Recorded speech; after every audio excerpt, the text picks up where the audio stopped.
அவங்க இருந்திருந்தா ஒரு ஆக்ஷன் பண்ணணும்னு எனக்கு தோணுச்சு. எல்லாரும் போயிட்டாங்க. இல்ல பர்மிஷன் பண்ணலாமா? இப்பவும் பண்ணலாம், ஒன்றும் தப்பு இல்லை.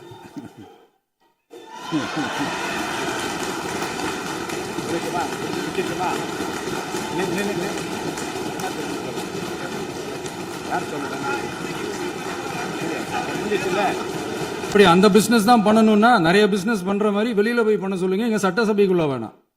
அதனால ஆக்கப்பூர்வமான கருத்துக்கள் இருந்தா சொல்லுங்க. டெஃபினட்டா அது சரியா இருந்தா நாங்க ஏத்துக்கிறோம். எனக்கு ஒரு குட்டி கதை ஒன்று ஞாபகம் வருது, சொல்லாமா?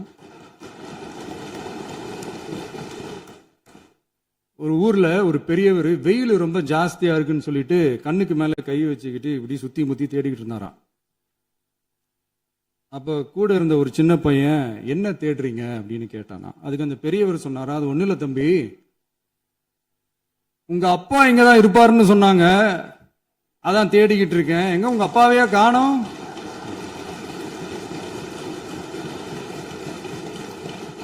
இல்ல அந்த எங்களுக்கும் நக்கலா நையாண்டியா சம்பந்தம் இல்லாத குட்டி கதை இதெல்லாம் எங்களுக்கும் பேச தெரியும்.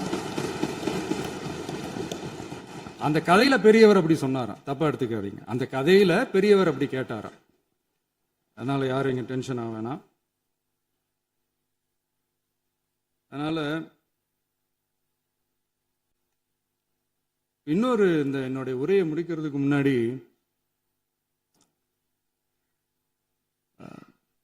போயிட்டாங்க, பேசலாமா?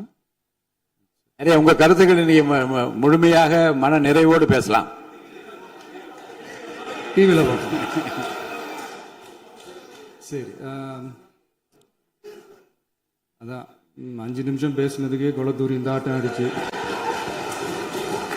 பேசுனா அப்புறம் என்ன பண்றது? கடைசியா நான் இந்த உரையை முடிக்கிறதுக்கு முன்னாடி ஒரு முக்கியமான ஒரு விஷயம் பத்தி சொல்லணும். ஆளுநர் உரை அன்னைக்கு இந்த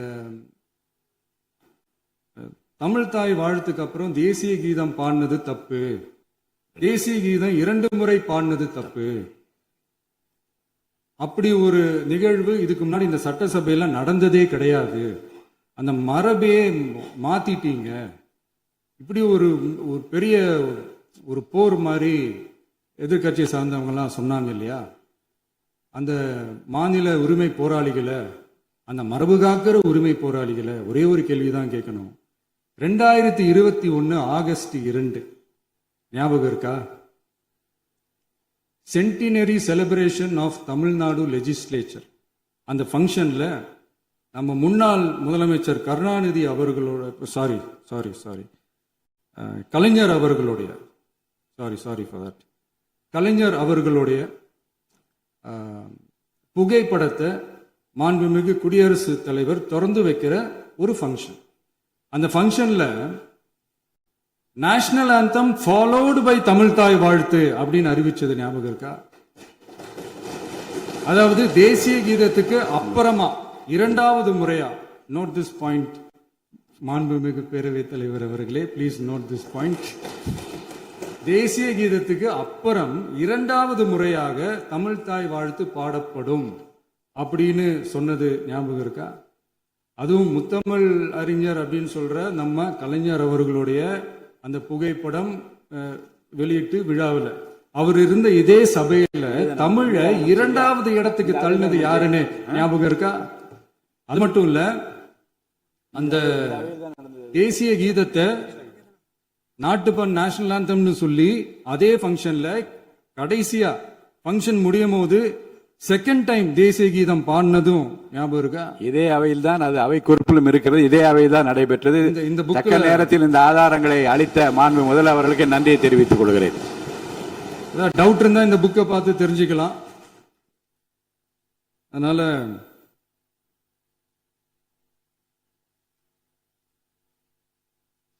இதெல்லாம் கேட்டா என்ன சொல்லுவாங்கன்னா, அது ஜனாதிபதி கலந்துகிட்ட ஃபங்க்ஷன், அதெல்லாம் அப்படிதான், அதெல்லாம் கண்டுக்க கூடாது அப்படின்னு சொல்லுவாங்க.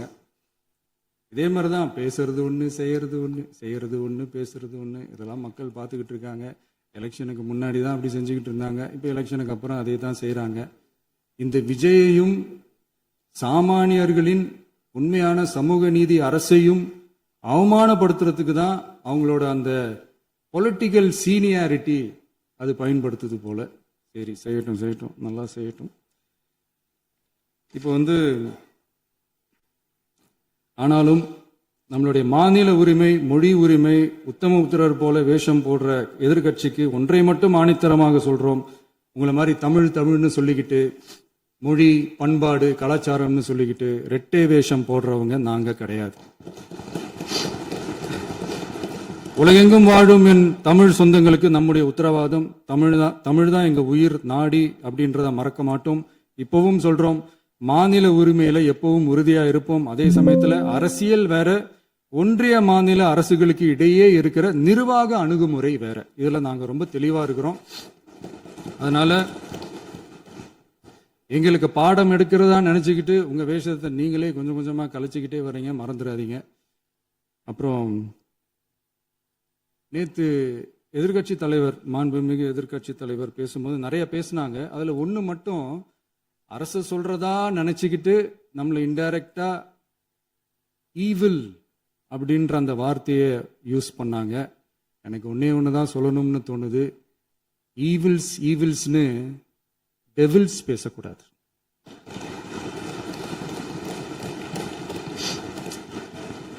அவங்க இருந்திருந்தா ஒரு ஆக்ஷன் பண்ணணும்னு எனக்கு தோணுச்சு. எல்லாரும் போயிட்டாங்க. இல்ல, பர்மிஷன் பண்ணலாமா? இப்பவும் பண்ணலாம், ஒன்றும் தப்பு இல்லை.